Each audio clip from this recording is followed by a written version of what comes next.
সবার প্রথমে সবাইকে জানাই রাধে রাধে। আর যদি আমার ভিডিও তোমাদের ভালো লেগে থাকে তাহলে অবশ্যই লাইক করে দেবে, আর যদি এরকম ভিডিও চাও তাহলে অবশ্যই সাবস্ক্রাইব করে রেখো।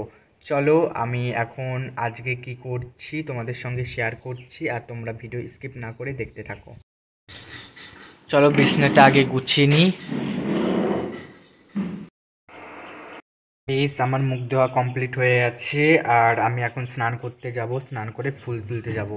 চলো আমি স্নান করে তোমাদের সঙ্গে দেখা হচ্ছে। রাধে রাধে। আমার এইদিকে স্নান করা হয়ে গেছে, আর আমি এখন ফুল তুলতে যাব।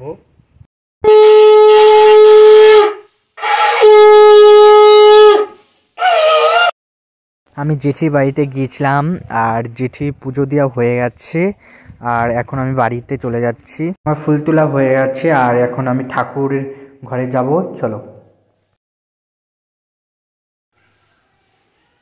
তোমাদের সবার প্রথমে আমার গোপু সোনার মদন মোহনকে দর্শন করাই।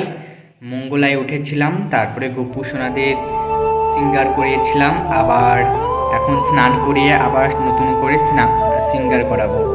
চলো আমি কিভাবে গোপু সোনাকে স্নান করাই সব কিছু শেয়ার করছি। গোপাল সোনাকে সিংহাসনের থেকে নামিয়ে স্নান করানোর জন্য এই আসনে নিয়ে আসছি, কারণ গোপাল সোনার ড্রেস চেঞ্জ করে সুন্দর করে স্নান করাতে হবে আমাকে।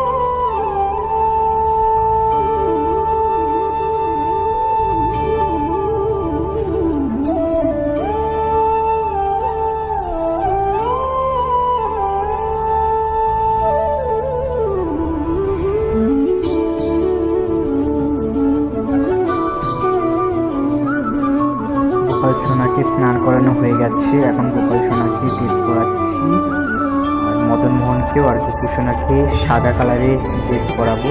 সুন্দর লাগছে সাদা কালারের ড্রেসটা।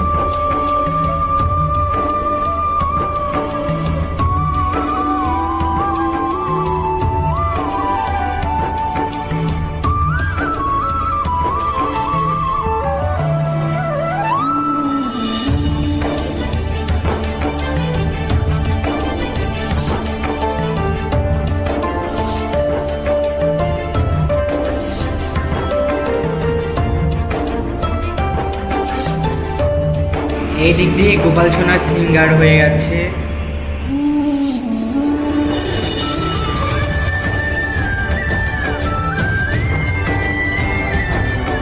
আগে মাকে দিচ্ছি, মাকে লাল জবা পছন্দ করে মা, সে কারণে লাল জবা দিচ্ছি।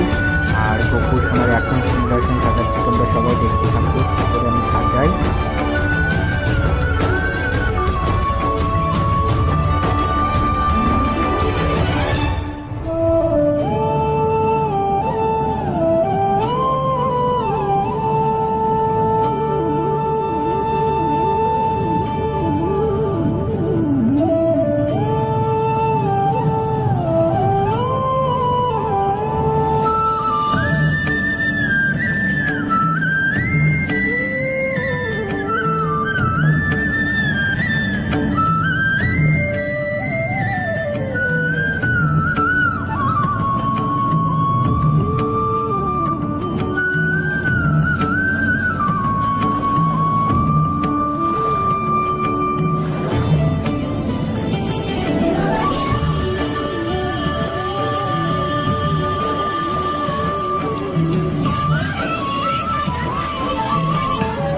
গোপু সোনার জন্য ভোগ প্রসাদ রেডি করলাম লাড্ডু দিয়ে, আর তুলসী পাতা দিতেই হবে। তোমরা সকলে তুলসী পাতা দেবে, না হলে ভোগ গ্রহণ করবে না।